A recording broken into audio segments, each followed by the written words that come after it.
Mga kaisar, mga kabisaya, maayong adlaw.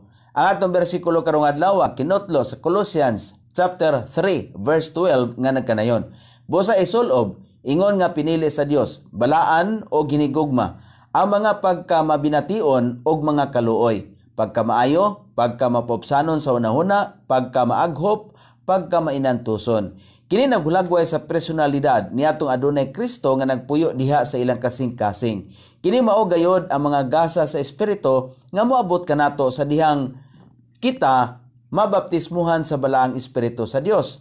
Si Pablo nag-ingon nga kamo mga pinili sa Dios. Karon buhata ang inyong bahin pinagi sa pagkinabuhi sama sa mga pinili sa Dios. Kinahanglan kitang mamahimong balaan kay si Kristo balaan.